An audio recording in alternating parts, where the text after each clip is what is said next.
Personal pronouns.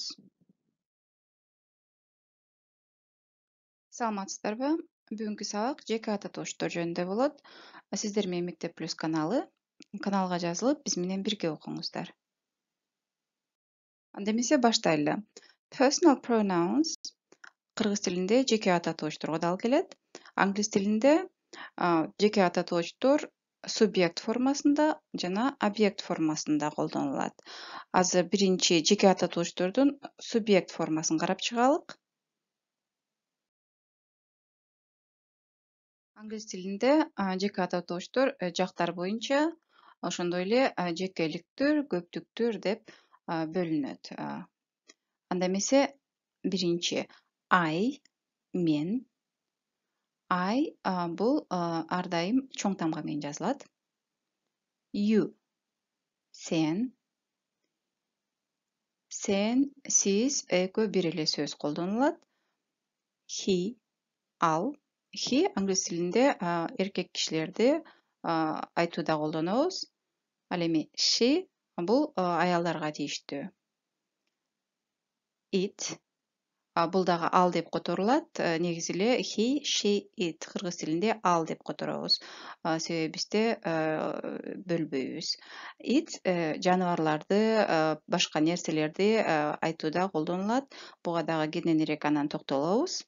Көптүктүр биринчи жак we, биз. Экинчи жак көптүктүр you, силер, сиздер. Үчүнчү жак көптүктүр they, алар.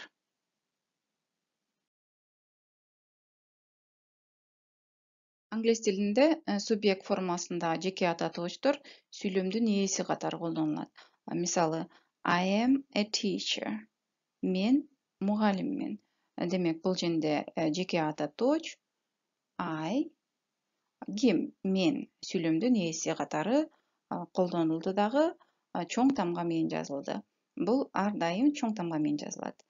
Бирок кыргыз тилине өзгөчөлүгү бир гана мен деп которулбастан мага же болбосо контекстке жараша которулушу мүмкүн. Мисалы, кийинки мисалды карап көрөлүк.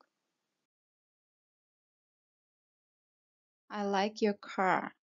Бул сүйлөмдө мен сенин машинаңды жактырам деп айтпайбыз негизи кыргыз тилинде.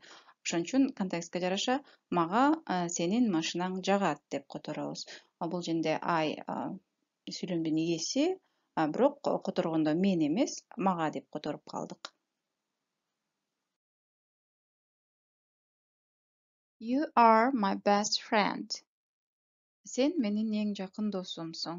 Демек, бул сүйлөмдө you, сен сүйлөмдүн ээси катары колдонулду. We live together. Биз бирге жашайбыз. Ким? Биз. Биз эмне кылабыз? Жашайбыз. Демек, биз деген сөз бул жакта дагы сүйлөмдүн ээси катары колдонулду. Да бир жолу эскерте кетейин, жеке ата тооштор субъект формасында сүйлөмдүн ээси катары колдонулат. Эми жеке ата тооштун англис тилинде колдонуу өзгөчөлүктөрүнө токтолуп өтөлүк. Англис тилинде негизинен сүйлөмдүн ээси болуш керек. Эгерде сүйлөмдүн ээси жок болсо, анда эгерде жалпы адамдар жөнүндө сүйлөп атсак, же болбосо өзүбүздү кошуп сүйлөп атсак, анда you деп колдонобуз. You. Ал эми мекемелер жөнүндө же кандайдыр бир организациялар жөнүндө сүйлөп атсак, анда they деп колдонобуз. Азыр мисалдарды карап өтөлүк.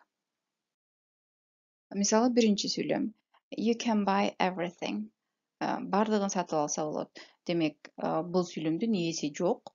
You сүйлөмдүн ээси катары колдондук, бирок негизинен эгерде маанисине карай турган болсок, демек биздин оюбузда сен эмес, биз жалпы жонунан айтып атабыз. Бардыгын сатып алса болот. Же болбосо кийинки сүйлөм You can't play here. Бул жерде ойногонго болбойт. Биз конкреттүү түрдө сени айткан жокпуз, сен жөнүндө деген жокпуз. Биз жалпы жонунан айтып атабыз. Бул жерде ойногонго болбойт. Андан кийинкиси they. Көбүнчө бул мамлекеттик мекемелер же болбосо организациялар жөнүндө сүйлөгөндө колдонулат. Мисалы, They are increasing taxes. Налогтор көтөрүлүп атат. Демек, биз конкреттүү түрдө айткан жокпуз, силер көтөрүп атасыңар деген жокпуз. Бул жөн гана англис тилинде сүйлөмдүн ээси болуш керек. Ошол себептен колдонулду. Негизи жалпы жонунан налогтор көтөрүлүп атат деген эле жөнөкөй сүйлөм. Ээси жок. It, ал деген үчүнчү жак жекелик түрдөгү ататууч. Англис тилинде негизи it абдан көп колдонулат. Бул жеке эле буюмдар жөнүндө же болбосо жаныбарлар жөнүндө сүйлөгөндө эмес, өзүбүз жөнүндө айтканда дагы колдонушубуз мүмкүн. Мисалы, hi, it's Mary. Салам, бул Мэри. Мисалы, телефондо сүйлөшүп жатканда ушинтип айтышыбыз мүмкүн. Же болбосо башка бирөөнү көрбөй турсак, who is it? Бул ким? Деп сурашыбыз мүмкүн. Же болбосо сизди башка бирөө көрбөй турса, it's me деп жооп беришибиз мүмкүн. Ошондой эле it көбүнчө аба ырайы жөнүндө сүйлөгөндө колдонулат, же болбосо мисалы жаан жаап атат, кар жаап атат, суук, ысык деген сыяктуу сүйлөмдөрдө дайыма it колдонулат. Мисалы, it is raining. Жаан жаап атат. Биз ал жаан жаап атат деп айткан жокпуз, жаан жаап атат.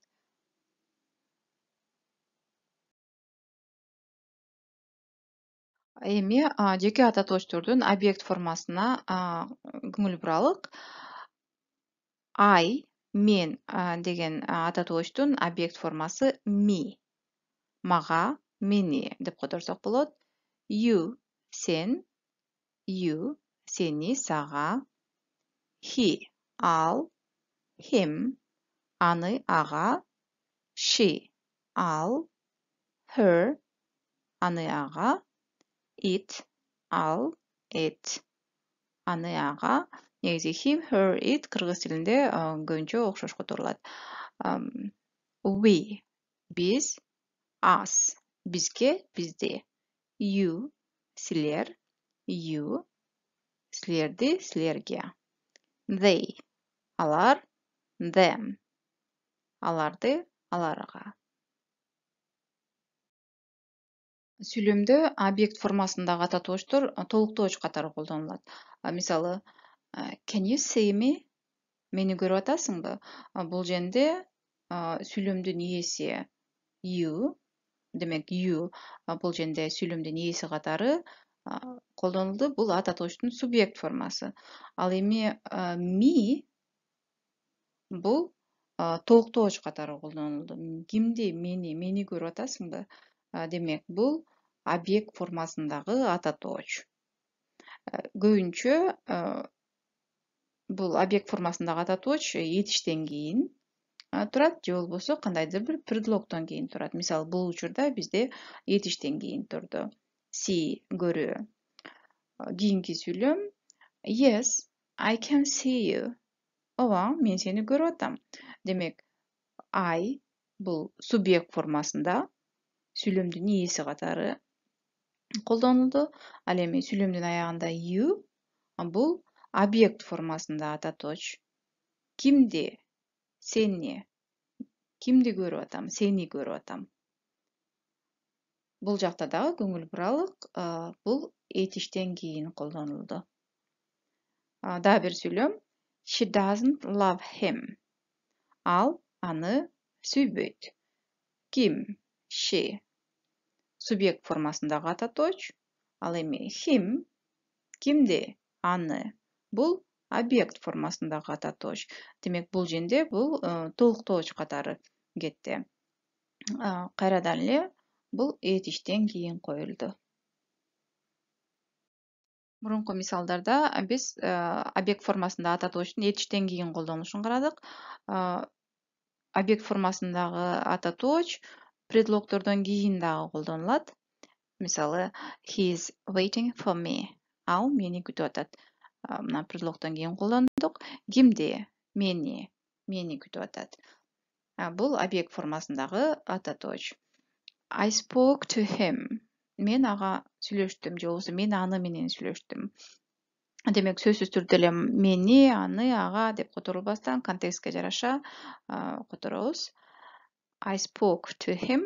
Мен ага сүйлөштүм, же болбосо мен аны менен сүйлөштүм. Объект формасында him колдонулду. Же болбосо I spoke about you. Мен сен жөнүндө сүйлөштүм. Ким жөнүндө? Сен жөнүндө сүйлөштүм.